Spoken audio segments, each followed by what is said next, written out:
Hey friends, if you wish to fix this device is currently in use USB error on your Windows 11 computer, then please watch this video. I will guide you through the resolutions. So the first solution is to simply restart your computer. So right click on the start button, select shutdown or sign out and then restart your computer. Now I'll tell you why this is very helpful. First of all, it will close and close down most of the processes and they will not reopen upon startup, but a few will. And the second thing is that it will restart the services.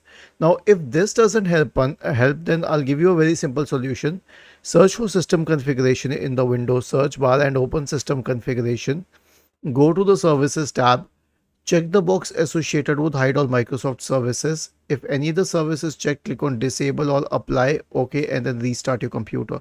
Now this is called clean boot, and in this case no third party program will open upon startup and you will be able to isolate the cause.